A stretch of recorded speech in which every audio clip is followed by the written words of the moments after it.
안녕하세요. 반갑습니다.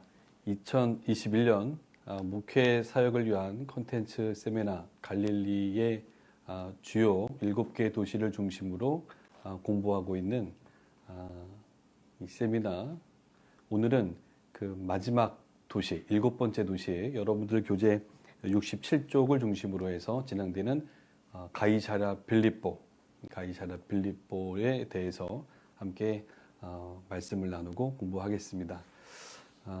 7개 도시들을 쭉 여러분들이 강의를 들으면서 오셨는데요. 어떠신지요? 각 그 도시마다의 지리와 역사 또 문화 속에서 우리가 성서를 이해하는데 여러분들에게 도움이 되셨으리라고 생각이 듭니다. 갈릴리에서의 3년의 사역은 결코 짧지 않으셨고 그 깊이와 넓이가 있음을 우리가 헤아려 볼 수 있었고요. 오늘 마지막 도시 가이사랴 빌립보에서도 예수님은 그분이 하나님의 아들로서 또한 살아계신 또 진정한 그리스도로서 우리에게 하나님의 마음을 정확하게 또 일러주셨던 그런 장소가 됩니다. 가이사랴 빌립보, 우리 여러분들 함께 교재와 또 영상을 통해서 함께 만나보시겠습니다. 예수님이 만난 갈릴리의 도시들 가이사랴 빌립보, 이 가이사랴 빌립보라고 하는 곳을 우리가 순례를 하면 많은 분들이 질문을 하세요. 아니, 가이사랴라고 하는 곳이 또 있습니까? 이렇게 물어보시더라고요. 그래서 순례를 오시면 가이사랴라고 하는 이 지명이 들어가 있는 곳이 이스라엘 땅에는 2곳이 있습니다라고 말씀을 드리는 거죠. 바로 위치로 보시면 현대 지금 녹색 부분으로 이렇게 색깔이 칠해져 있는 지역이 오늘날 이스라엘의 영토라고 말씀드릴 수 있고요. 가장 북쪽입니다. 최북단 지역에 있는 도시가 바로 가이사랴 빌립보라고 하는 거죠. 이 가이사랴 빌립보는 주전 3년경에 헤롯 빌립에 의해서 도시가 건설이 됐습니다. 그래서 이보다 수십 년 전에 지어졌던 더 큰 도시가 하나 있었죠. 바로 해안가 지중해 쪽에 있었던 가이사랴라고 하는 도시입니다. 지금 여러분들 사진에 보시면 지중해, 그러니까 갈릴리 호수에서 이 하부 갈릴리의 제일 서쪽 바닷가 쪽에 해안 쪽에 있는 도시가 가이사랴입니다. 가이사랴. 그래서 헤롯 대왕이 로마에 충성을 하기 위해서 바로 도시를 해안 쪽에다가 세워서 그 당시에 항구로 활용했던 도시 가이사랴. 자, 전형적으로 로마에 헌신했고 또 충성을 다했던 도시답게 로마인들이 머물러 살았던, 또 군대도 주둔했던, 또 로마 총독이 여기에 거주하고 있었던 거죠. 가이사랴. 그리고 수십 년 후에 그의 아들 헤롯 빌립이 바로 로마에 충성을 다했던 거죠. 부자들이 다 로마에 충성을 하면서 권력을 행세할 수 있었던 거죠. 그래서 바로 북단, 아주 북쪽에 이스라엘 땅에서 가장 비옥한 지역이라고 손꼽는 곳, 바로 최북단 지역, 헐몬산이 있는 지역에 가이사랴 빌립보 혹은 빌립보 가이사랴라고 하는 도시를 건설합니다. 빌립보, 그러니까 빌립에 의해서, 헤롯 빌립에 의해서 로마 황제에게 바쳐진 도시, 뭐 이렇게 여러분들이 단어를 이해하시면 좋겠죠. 그래서 여러분들이 이렇게 두 군데가 있다, 굉장히 많이 혼돈을 하시기 때문에 제가 미리 말씀을 드립니다. 헤롯 대왕에 의해서 세워진 가이사랴, 그리고 주전 3년경에 그 이후에 헤롯 빌립에 의해서 세워졌던 가이사랴 빌립보. 오늘의 이야기는 바로 이 북쪽에 헤롯 빌립에 의해서 세워져 있는 가이사랴 빌립보입니다. 자, 우리 현대 이스라엘의 지도를 제가 좀 다시 한번 띄워놨는데요. 여러분들이 이 지도를 보면 우리가 최북단 지역이다라는 것을 쉽게 이해가 되실 거예요. 자, 이스라엘 지도는 굉장히 깁니다. 북쪽에서 남쪽, 남쪽에서 북쪽으로 길게 형성되어 있어요. 우리나라 아마 이 경상남북도 혹은 강원도처럼 길게 형성되어 있는 면적이죠. 우리나라 남한의 4분의 1 면적이다, 뭐 이렇게 이야기하고 있는데요. 그래서 굉장히 지도가 길기 때문에 이렇게 담기가 쉽지는 않습니다. 자, 제일 북쪽에 제가 빨갛게 표시를 해놨는데요. 이쪽이 굉장히 짙은 색, 그러니까 푸른색으로 표시가 돼 있죠. 이쪽이 고원지대입니다. 그래서 헐몬산이 있다라고 하는 것은 헐몬산을 중심으로, 헐몬산이 거의 우리나라 백두산보다 높습니다. 그래서 거의 2,900m에 가깝기 때문에 이 헐몬산을 중심으로 해서 왼쪽에는 레바논이 있고요. 그리고 동쪽으로는 시리아가 있습니다. 시리아. 그리고 남쪽에는 이스라엘이 있는 거죠. 그래서 헐몬산을 중심으로 해서 동쪽, 서쪽, 레바논과 시리아, 또 남쪽에는 이스라엘이 경계를 이루고 있는 지역이 되겠죠. 그래서 여러분들 가이사라 빌립보 하면 우리가 머리에 떠올 수 있는 도시가 하나 있습니다. 단이라고 하는 도시죠. 단지파가 머물렀던 도시가 건설되었던 오래전 도시 단과 더불어 가이사라 빌립보는 이스라엘의 최북단 지역에 있는 도시들이다, 이렇게 보시면 되죠. 그렇다고 보면 이제 우리는 남쪽으로 이렇게 내려옵니다. 제가 지금 빨갛게 표시내온 눈이 부엘셰바입니다. 유대 지역의 부엘셰바. 그래서 성경에 보면 단에서부터 부엘셰바, 단이 있는 곳이 가이사라 빌립보고 그 장소가 헐몬산이 있는 곳이기 때문에 여러분들 멀리 떨어져 있다고 생각하지 마시고요. 순례를 오신 분들은 알겠습니다만 다 주변에 몰려 있습니다. 단, 가이사라 빌립보, 또 헐몬산 자락에 같이 있기 때문에 한 지역이다라고 보시면 좋겠죠. 최북단에 그렇게 도시가 있다면 단에서부터 부엘셰바다라고 표현되는 성경의 표현은 바로 사람들이 거주할 만한 장소다, 이렇게 볼 수가 있습니다. 그래서 이스라엘 지도를 제가 띄워놓은 이유는 남쪽, 부엘셰바 남쪽을 보시면 여기는 네겝, 건조하다, 황량하다, 아주 굉장히 사람이 살아가기에는 아주 악조건인 바로 광야가 형성되어 있는 거죠. 이스라엘 땅의 이 절반, 남쪽은 광야죠.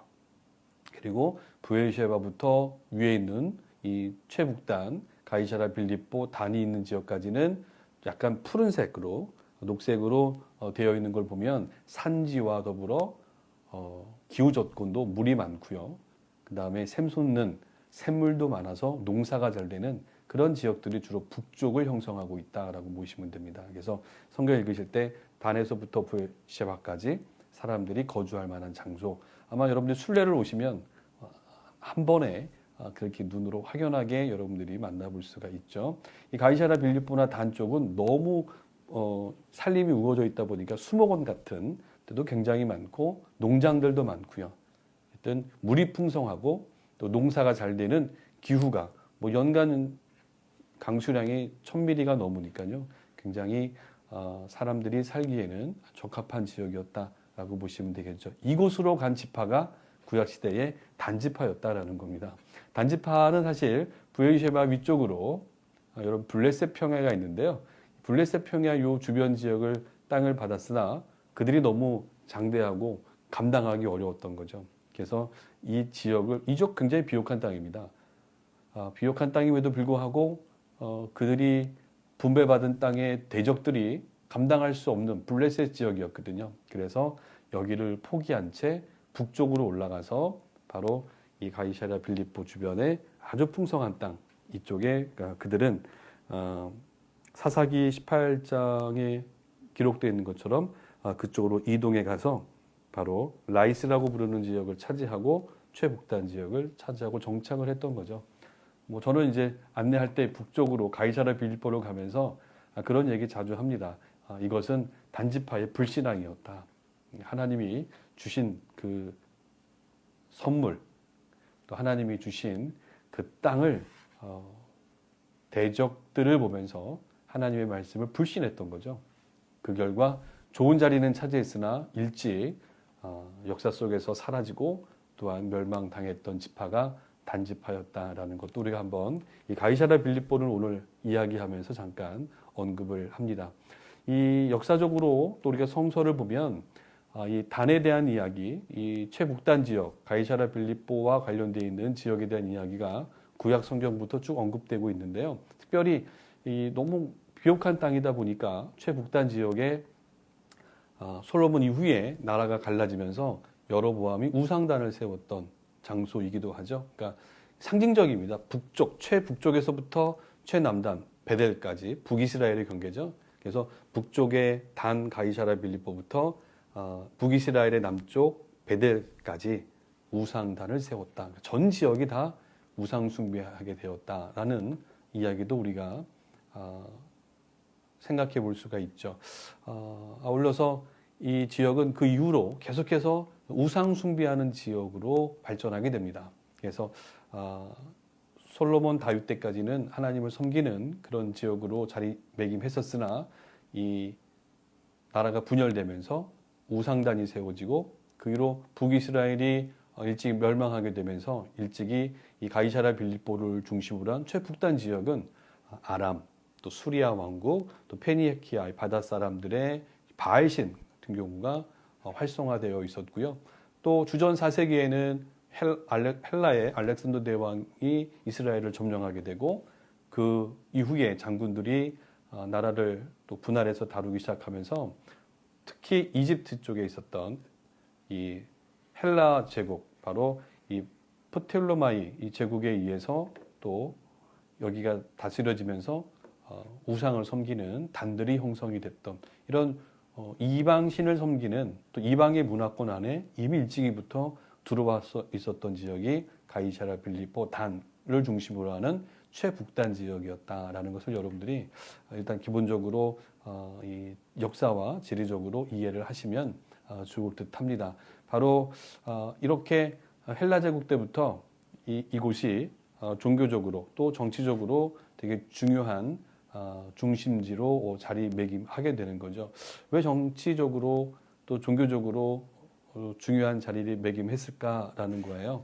바로 이곳이 북쪽입니다만 높은 곳이잖아요. 그러니까 물은 높은 데서 샘솟아 나면서 아래로 낮은 쪽으로 흘러내려간단 말이죠. 그래서 시편 133편 3절에 보면 헐몬의 이슬이 시온에 흘러내린 것 같도다라는 표현이 있습니다. 이 말은 이 북쪽 해발 고도가 3,000m가 가까운 헐몬산 자락에서 바로 샘솟는 스프링이라고 하죠. 샘들이 많아서 여기서부터 물이 쏟아지는 겁니다. 단이나 가이사라 빌립보 같은 곳에서 솟아나는 거죠. 이 물들이 365일 흘러내려오면서 요단강을 따라 갈릴리를 이루고 갈릴리에서 요단강을 따라 사해로 흘러들어가는 거죠. 그러니까 물의 수원지죠. 근원지이기 때문에 이 중동 지역, 참 물이 귀한 땅에서 물이 시작되는 점, 물이 풍성하고 끊이지 않았던 이 지역은 바로 신적인 신의 축복과 은혜를 기리는 지역이다. 이렇게 사람들은 여겼고 일찍이 바알신부터 해서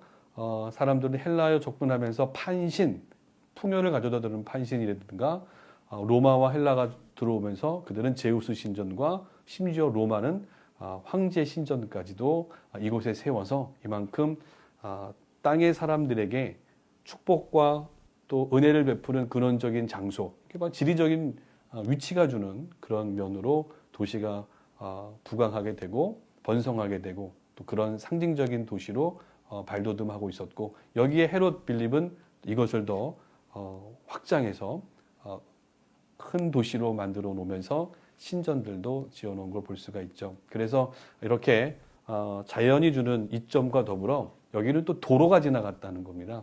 역시 사람인 도로를 중심으로 해서 번성하게 되고 사람들의 무역이 활발해지잖아요. 그러면서 도시가 번성하게 이 가이사라 빌립보에서 또 북쪽으로 올라가면 바로 다메섹입니다. 다마스커스. 우리가 잘 알고 있는 고대에 이스라엘 땅을 남북으로 이어놓는 도로들이 많이 있었다고 설명을 드렸습니다. 바로 다메섹에서 오는 그 해안길이 바로 남쪽으로 내려오면서 이 단과 가이사라 빌립보를 지나가는 거죠. 그래서 그 도로를 따라서 가이사라 빌립보를 지나가면서 바로 갈릴리의 막달라라든지 티베리아스 그리고 세포리 같은 데를 지나서 무깃도를 지나 갈멜산, 지금 제가 빨갛게 표시되어 있는 쪽으로 내려오는 거죠. 이 해안을 따라서 이집트로 내려가는 겁니다. 이런 큰 도로에 바로 거상들과 군대가 이동하면서 또 사람들이 또 순례와 여행을 통해서 이동하게 되면서 이런 도시들이 급부상하고 발전했었다. 또 하나의 길이 있죠. 바로 다마스커스에서는 이 갈릴리 호수와 요단강 동편길입니다. 지금 여기 약간 빨갛게 표현되어 있는데 오늘날 요르단 땅에서 시리아로 올라가는 이 도로상에 바로 왕의 대로 킹스웨이가 자로잡고 있어서 예수님 당시 때는 베레아나 데가볼리 또 남쪽은 나바테 왕국이 있었는데요. 이런 도시들 가운데에 굉장히 활성화되어 있는 헬라의 큰 상업, 자유, 무역 도시들이 있었다. 그것을 바로 이런 무역로, 왕의 대로를 따라 이어지는데요. 이 도로가 다메섹에서 만나고 또는 함께 동서로 나 있는 도로를 통해서 이 가이사라 빌립보와 함께 연결되어 있었다는 거예요. 그러니까 예나 지금이나 도로망을 통해서 역시 번성해지는 그 이점이 있었다라는 겁니다. 그래서 로마 제국은 이 도시를 여기를 헤롯 빌립에 의해서 만들어진 도시였습니다만 그들은 행정적으로 이름을 가울란티스다 이렇게 부르면서 이 가울란티스라고 하는 이름 아래 이 가이사라 빌립보는 존재하고 있었다라는 것을 우리가 기억했으면 좋겠습니다. 여러분들 교재 앞부분에 67페이지와 68쪽에는 이렇게 지리와 역사적인 부분의 관점에서 우리가 설명을 해놓고 있고요. 자, 우리가 현장으로 한번 가보겠습니다. 이렇게 사진을 보면 정말 풍경이 아름답죠. 이 갈릴리 호수에서 북쪽을 이렇게 날씨가 좋을 때 바라보면 저렇게 키로상으로는 한 7, 80km, 목에는 100km 정도 북쪽입니다. 갈릴리 호수에서 북쪽으로 올라가면 최북단에 있는 헐몬산이 보이는 거죠. 헐몬산이 2,900m 가량 되니까 또 갈릴리 호수는 마이너스 200m니까요. 그 고도의 차가 굉장히 클 수밖에 없는 거죠. 급경사를 이루는 지역이다 제가 말씀을 드렸습니다. 그래서 이렇게 헐몬산이 눈이 있을 때는 주로 12월에서 1, 2월, 3, 4월까지도 여러분이 눈을 볼 수가 있습니다. 제가 약간의 눈이 있는 때를 6월 초에 봤었거든요. 그래서 어쨌든 이렇게 설산 그대로 보시려면 1, 2월, 3월에 가시면 여러분들이 볼 수가 있는 거죠. 그래서 갈릴리 호수에서 북쪽을 바라봤을 때 경사를 올라가서 그래서 이 헐몬산 자락에 있던 가이사라 빌립보는 해발 1000m에서 1200m에 위치해 있다라고 보시면 되겠죠. 굉장히 이스라엘 땅에서 북쪽, 방향상에도 북쪽이지만 높은 곳에 자리 잡고 있었던 도시였다. 바로 이것을 우리가 염두하면서 그 장소를 다시 한번 보겠습니다. 예수님께서는 제자들을 데리고 바로 이 가이사랴 빌립보로 올라가셨던 거죠.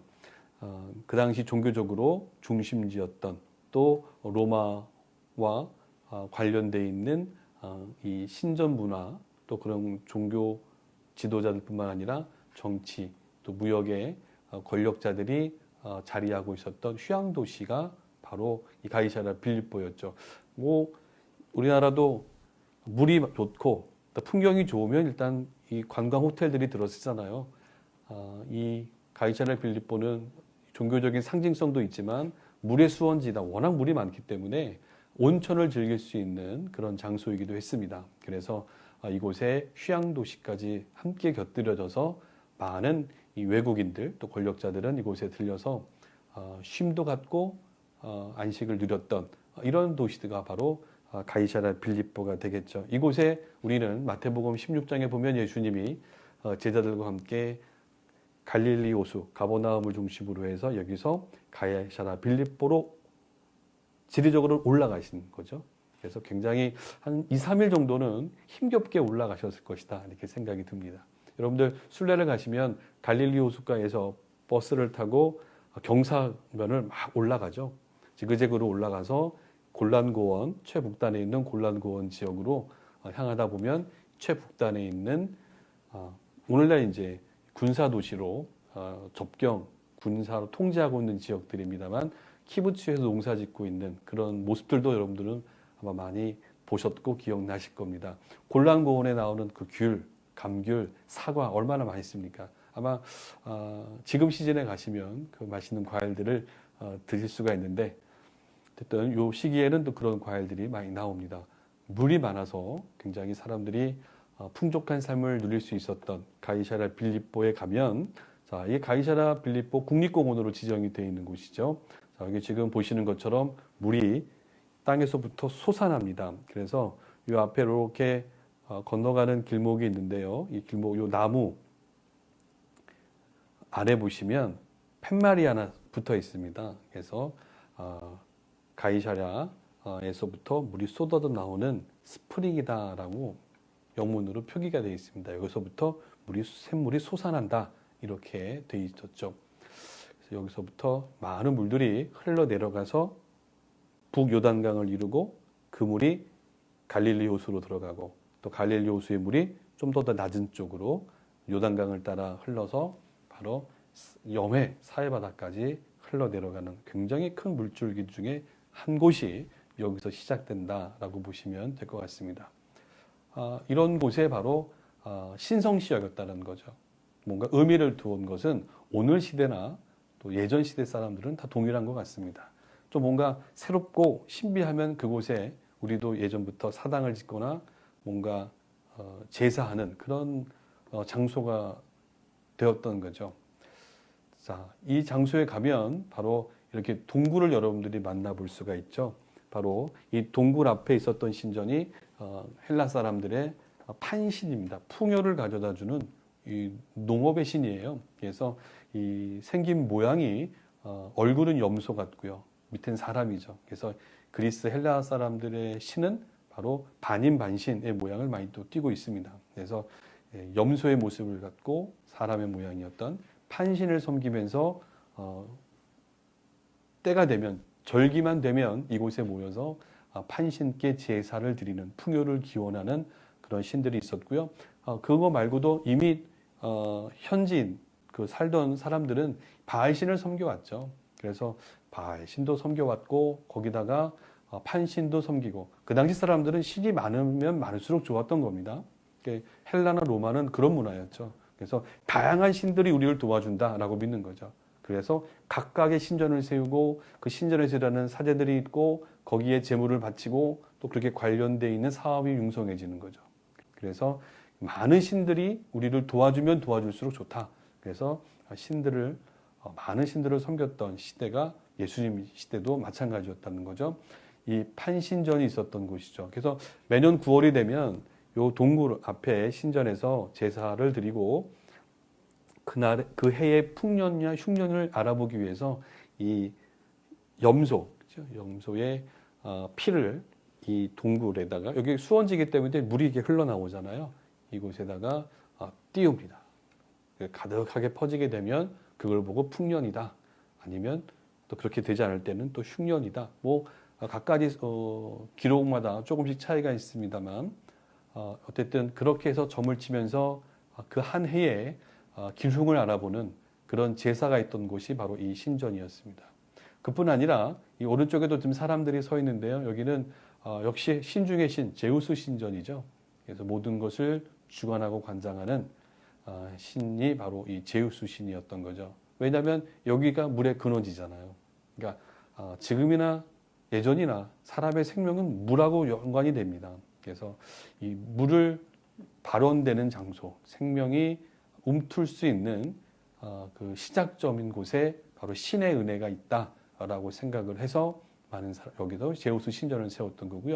이 오른쪽에는 약간 잘려 있습니다만 오른쪽에는 바로 아우구투스 신전이죠. 바로 로마의 황제의 신전이 또 세워지는 거죠. 자, 판신의 모습이고요.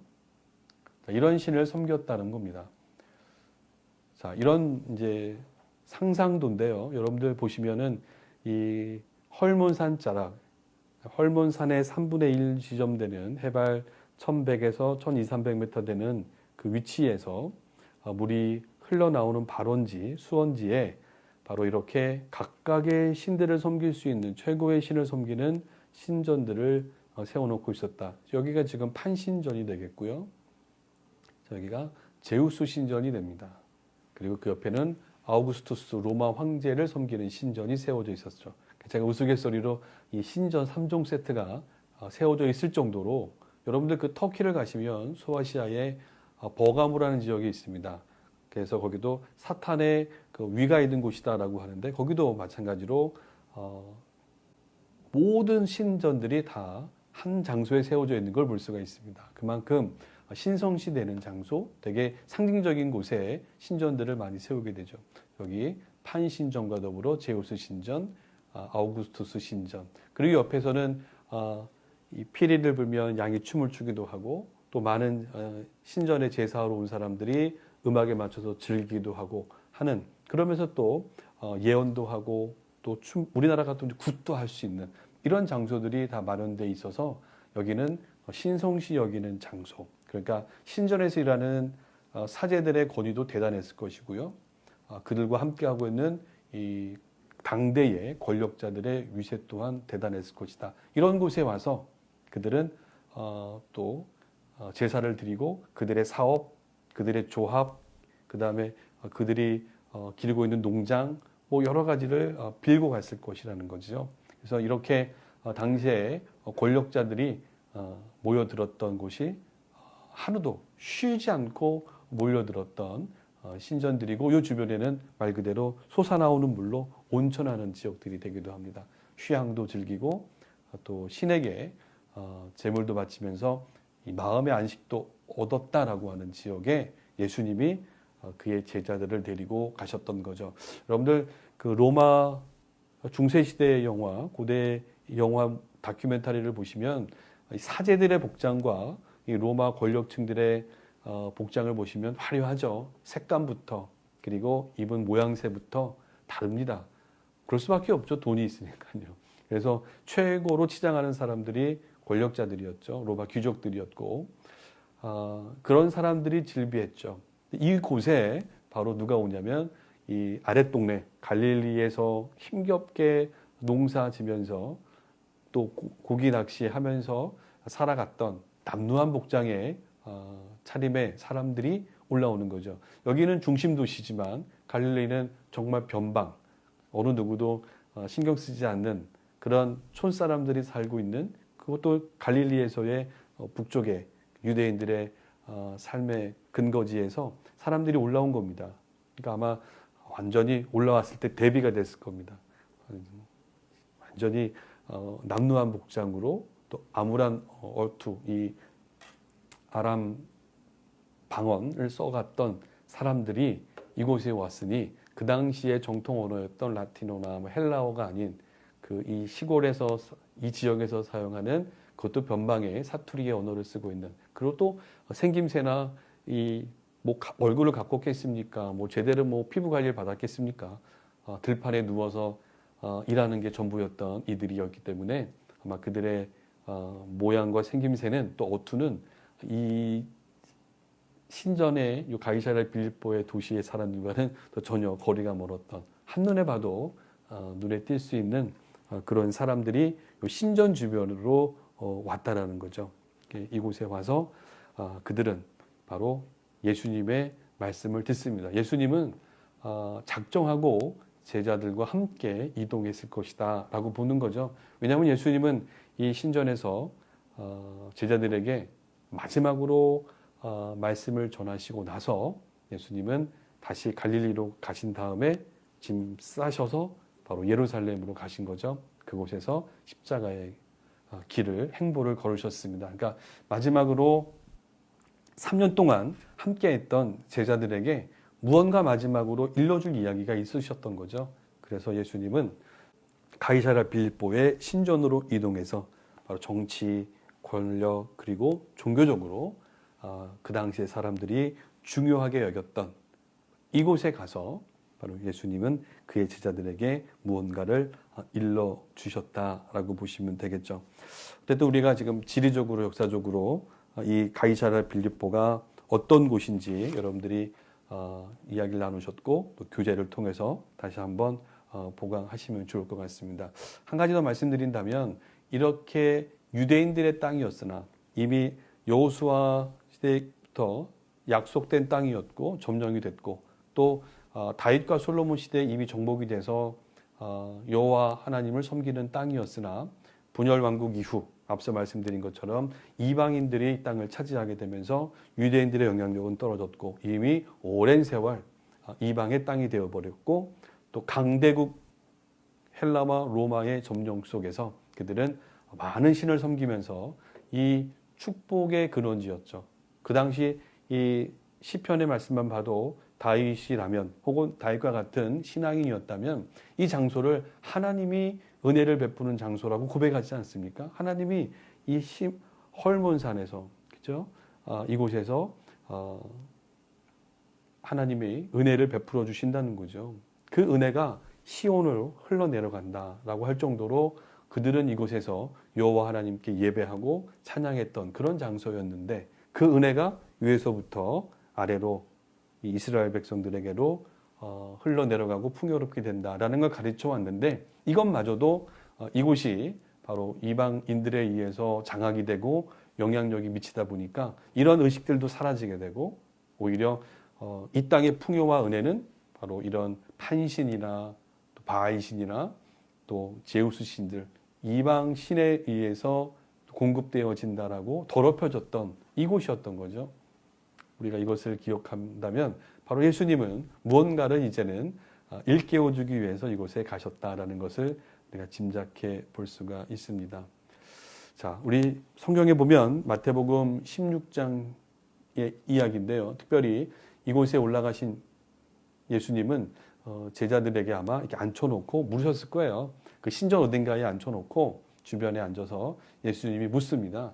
사람들이 나를 누구라 하더냐? 그랬더니 바로 베드로가 얘기합니다. 주는 그리스도시요 살아가신 하나님의 아들이십니다. 이런 고백을 했던 것이죠. 예수님이 기대했던 고백을 베드로가 합니다. 마태복음 16장 16절의 말씀을 이곳에 가면 늘 많은 분들이 여기서 다시 한번 되새기게 되는 거죠. 그 당시 사람들, 예수님 당시에 많은 권세가들 또 많은 사람들은 판신, 제우스, 로마 황제 그 외의 신들이 구주요, 그리스도요, 그들에게 풍요와 또 생명을 허락하는 신이라고 고백하고 그렇게 섬겨왔습니다. 또 그게 당연시되는 시대였고요. 근데 그게 아니라는 겁니다. 예수님은 예수님과 함께 갈릴리 지역에서 하나님의 나라 운동에 참여하게 되는 제자들에게 마지막으로 다시 한번 확실하게 해두고 싶은 것이 있다면 우리는 하나님의 백성이라면 그리고 하나님의 나라를 이루어가는 사람들에게는 바로 여러분들이 보셨던 이런 신들이 아니라 저들이 우리의 주인이 아니라는 겁니다.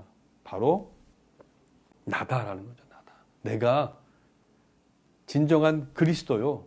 살아계신 하나님의 아들이다. 이거를 믿고 따르는 사람들이 하나님의 백성이고 또한 그들에 의해서 새롭게 하나님의 나라는 세워져 갈 것이다. 이것을 분명하게 고백시키는 교육의 현장이었다라고도 볼 수가 있는 거죠. 완전히 현장 교육이다라고 보시면 좋을 것 같습니다.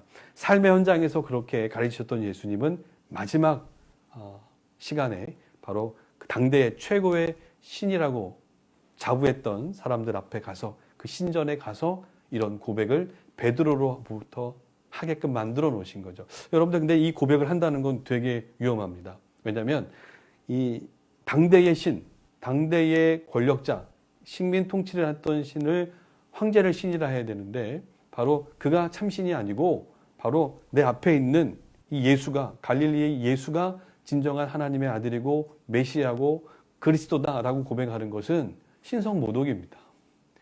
이것은 그 당시 집결 바로 그 자리에서 즉결 처분도 가능하고요. 돌로 맞아 죽을 수도 있는 상황입니다. 목숨 건 고백이었다는 거죠. 목숨 걸으라는 겁니다. 쉽지 않은 얘기죠. 저는 그래서 가이사랴 빌립보를 가면 좀 더 시간을 할애해서 오신 분들하고 이렇게 말씀을 나눕니다. 첫 번째로 가이사랴 빌립보에서 우리가 고백해야 될 게 무엇입니까? 바로 당대의 최고 권세가들이나 최고 권력자들, 최고의 풍요의 기원이 된다고 하는 그런 것들로부터 그걸 다 벗어버리라는 겁니다. 다 내어버리고 그것이 아니라 바로 예수, 하나님의 아들, 이가 바로 살아계신 우리에게 진정한 생명을 주는 분이다라는 것을 고백해라는 거죠. 그래서 저는 그곳에서 이 찬송을 시간이 되면 이렇게 모여서 같이 합니다. 주 예수보다도 귀한 것은 없네. 저들 앞에서 세상이 주는 그 부귀 영화가 있습니다. 구함이 좋잖아요. 아니, 다 먹고 살기 위해서 뛰고 돈을 벌기 위해서 뛰지 않습니까? 그것이 있어야 풍족하게 풍요롭게 누리는 거 아닙니까? 그래서 이 세상에서 솔직히 얘기하면 그게 제일 중요하지 하면서 부귀 영화를 위해서 쫓는 사람들, 이 세상에 주는 명예, 존대받는 그 명예, 또한 이 세상에 주는 그 행복, 그 신전 앞에서 그 신에게 절을 하고 섬기면서 얻어지는 그 주머니 속에 채워지는 걸로 배를 채우고 또 살아가는 것으로 얻는 행복, 그거보다 바로 이 예수 그리스도, 하나님의 진정한 살아계신 아들, 바로 이분을 믿는 것이, 또 이분의 가르침대로 살아가는 것이야말로 진짜 이 땅에서 행복이다. 정말 의미 있는 삶이다. 이게 가치 있는 삶이다라는 것을 인정하고 고백할 수 있다는 것. 이것이 중요하다라는 것이죠. 이렇게 할 수 있겠느냐라는 것을 예수님이 제자들에게 참 교육을 하시는 거죠. 제자들 신앙 공동체를 향한 이야기입니다. 예수님이 베드로의 이런 고백 위에 뭐라고 얘기하셨습니까? 바로 내가 너의 그런 신앙 고백 위에 내 교회를 세우겠다고 말씀하셨잖아요. 기독교 신앙 공동체, 하나님의 이 백성들의 이 모임은 바로 그 무엇보다도 예수님이라는 거죠. 세상이 주는 평안함, 안락함이 있을지라도 그게 내게 제일 진리가 될 수 없다. 이런 것을 예수님은 바로 결단을 요구하는 겁니다. 주 예수보다도 귀한 것은 없습니다. 라고 고백할 수 있어야 된다는 것이죠. 이렇게 고백하는 공동체가 바로 교회 공동체입니다. 신앙 공동체인 거죠. 교회의 가장 근본이 뭡니까? 우리가 예배 시간에 예배에 앞서서 주기도문을 하고 신앙 고백을 하지 않습니까? 신앙을 고백하는 거. 뭡니까? 세상에 여러 가지가 있지만 그래도 주님만이 참 진리가 되시고 주님만이 나의 진정한 구주가 되십니다. 이걸 고백할 수 있는 거 아닙니까? 이게 중요하다는 거죠. 교회의 가장 본질은 거기에 있다는 걸 예수님이 설명해 주셨던 자리인 거죠. 자, 이런 것을 제자들에게 일깨워 주셨던 자리라는 겁니다. 근데 이거는 그냥 고백이 아니라 목숨 걸어야 된다는 걸 기억하셔야 됩니다. 목숨 거셔야 된다는 거죠. 저에게도 많이 도전이 됩니다만. 자, 두 번째는요, 지리적인 위치입니다. 그 장소가 앞서 말씀드린 것처럼 엄청난 물을 쏟아낸다는 거죠. 그냥 쏟아내는 게 아니라 이것이 없으면 이스라엘이 죽습니다. 이걸 쏟아낼 수 있는 시작점이기 때문에 여기가 신성시됐고 옛 신앙인들은 하나님의 은혜가 여기서부터 시작된다. 하나님이 여기서 축복을 바라셨다라고 얘기했던 것을 우리가 시편의 말씀을 통해서 알 수 있죠. 이렇게 물은 365일 흘러내리는 겁니다. 이렇게 흘러내려서 폭포를 이루죠. 바로 파니아스 폭포라고 오늘날 얘기하는 곳인데요. 여러분들 순례 때 아마 꼭 가실 겁니다. 그래서 가이사라 빌립보에서 샘물이 시작되면 솟아나 올리면서 그 주변에 단이라든가 이런 지역에서 솟아나는 물들이 합쳐지면서 이 엄청난 폭포를 이루면서 쉬지 않습니다. 1년 내내 저렇습니다. 물론 우기는 좀 더 많습니다만 한여름에도 이렇게 많은 물은 쏟아집니다. 지금도 하나님의 은혜는 저렇게 쏟아져 내리는 거죠. 저는 이 말씀을 현장에서 묵상하면서 얼마나 놀랍든지요. 다시 한번 저를 뒤돌아보고 반성을 했습니다. 그렇지, 하나님의 은혜는 지금도 쉬지 않고 흘러내리는 거죠. 이럴 때 이제 많은 분들이 아멘 하시는 겁니다. 그러니까 하나님의 은혜는 쉬지 않고 위에서부터 아래로 흘러내려가는 겁니다. 근데 이것을 이 땅의 주인이 바뀌면서 바로 이방의 영향력 속에 들어오면서 많은 사람들은 이 하나님의 놀라운 축복이 아니라 바알과 판과 제우스와 또 로마 황제, 심지어는 황제까지 그들이 섬기는 신에 의해서 이것이 주어졌다라고 했는데 그게 아니라는 겁니다. 목숨 걸고 그것을 거부하고 진정한 하나님의 은혜는 바로 위에서부터 아래로 흘러내려갈 수 있어야 된다라는 것을 보여주는 거죠. 지금도 하나님의 은혜는 우리에게 흘러내리는 거죠. 그러면서 저는 이렇게 정리를 합니다. 여러분, 받은 은혜는 끊임없이 흘러가야 됩니다. 받은 은혜는. 우리가 받은 은혜가 얼마나 큽니까? 그 받은 사랑이 많고요. 또 이 구원의 감격이요. 늘 샘솟지 않습니까? 이런 것들은 끊임없이 나를 통해서 주변으로 전해져야 된다는 거죠. 내게 주신 구원의 감격과 사랑은 멈추지 않고 스탑되지 않은 상태에서 내 주변 누군가에게 전해져야 된다. 그래서 우리는 이거를 축복의 통로라고 이야기하는 겁니다. 이미 아브라함을 부르실 때부터 우리를 예수님이 갈릴리에서 제자들을 부르실 때부터 오늘 이 땅에 우리 모두를 부르실 때부터 우리의 부름받은 목적이 있다면 내가 만난 그 하나님, 내가 만난 그 예수의 은혜, 그 구원의 감격을 어떻게 해요? 너를 통해서 다른 사람에게, 너를 통해서 내 아내에게, 당신을 통해서 당신의 그 일터가 바로 이 축복이 전달되는 통로가 되어야 된다라는 것을 하기 위해서 우리를 불러주셨다라고 우리는 고백을 합니다. 바로 이런 실제적인 교육의 장소가 바로 이 가이사랴 빌립보였다라는 것이죠. 그래서 우리 먼저 목숨을 거는 고백이 중요하겠고요. 그 세상이 주는 많은 것 앞에서 그것이 아닙니다 라고 얘기할 수 있으면서 예수님을 선택할 수 있는 그런 신앙의 용기와 결단, 이것이 기독교 신앙 공동체가 걸어가야 될 길이고 우리가 걸어갈 길이라는 것이죠. 그리고 이 공동체는, 하나님의 나라 백성들은 받은 은혜를 끊임없이 쏟아낼 수 있어야 된다는 것입니다. 여러분들, 이 물이 흘러내려가잖아요. 흘러내려간다는 말을 요단이라고 합니다. 그래서 고대 유대인들은 흘러내려가는 물, 그래서 흘러내려가는 물에서 그들은 세례를 베풀고 정결 예식을 했던 겁니다.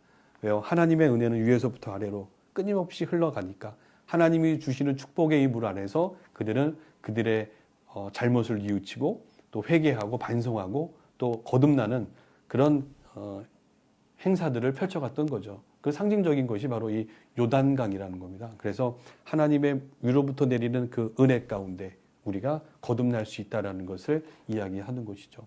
흘러내려가는 물. 근데 흘러내려가야 되는데 여러분들 이스라엘 가시면 숭지순례 가운데에 사해바다를 체험합니다. 가면 수영복 입고 사해바다 들어가서 뜨는 체험하느라고 정신 없으시죠? 좋은 겁니다. 하지만 사해라는 표현은 성경에 없지 않습니까? 우리는 성경에 보면 아라바 바다 혹은 염해라고 하죠. 너무 짜기 때문에 그 염분 때문에 몸이 뜨는데요. 왜 사람들은 그러면 사해라고 불렀습니까? 이후 사람들은 왜 염해를 사해로 표현하면서 이야기했을까요? 더 이상 이 헐본 산에서 흘러내리는 물이 요단강을 통해서 아래로 계속 흘러내려갑니다. 흘러내려가는데 염해에서 멈추게 돼 있잖아요. 염해로 들어가는 물은 그 밑으로 내려가지 않습니다. 더 이상 흘러내보지 못한다는 거죠. 그래서 흘러내려보내지 못하기 때문에 바로 염해를 사해라고 부르는 거죠. 죽은 바다라는 겁니다. 데드시라고 부르는 거죠. 이런 영적인 의미를 내포하고 있는 그 지명의 이야기다라고 우리가 본다면 흘러내려가는 삶, 흘려내보낼 수 있는 삶은 그래서 살아있는 삶인 거죠. 여러분들 흘려내보내고 계시다면 지금 살아있는 거고요.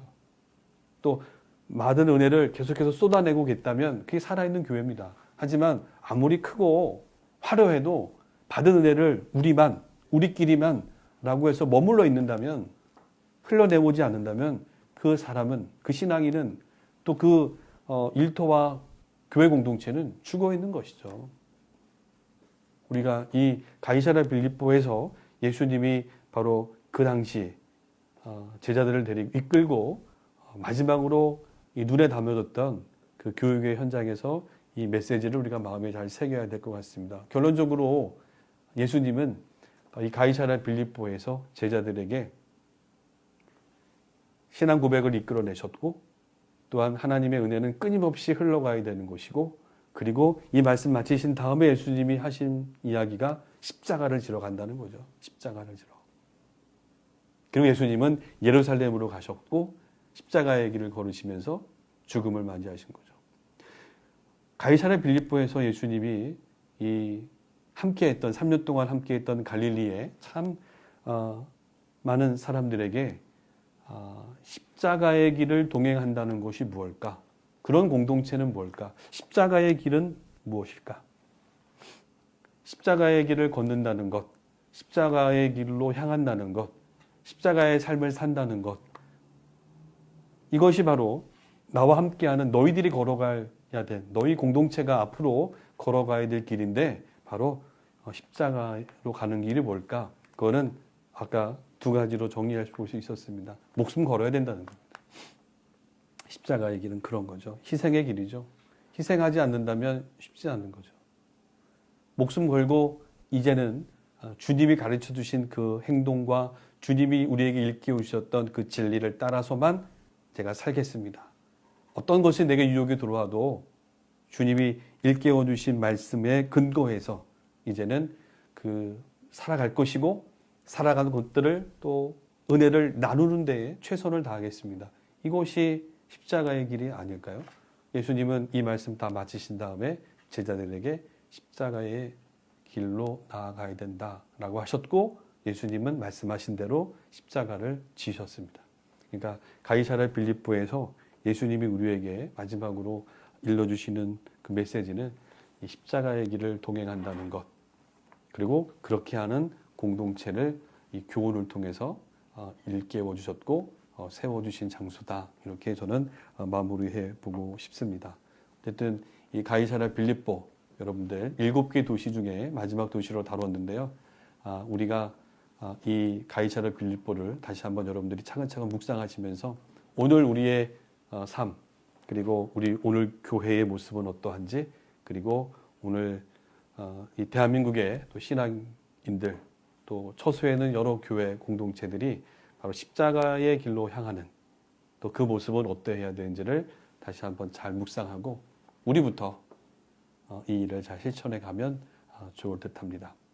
십자가의 길로 동행하는 또 그런 공동체를 세워주신 가이사랴 빌립보를 통해서 이 7교회 도시 모두 마치도록 하겠습니다. 수고하셨습니다.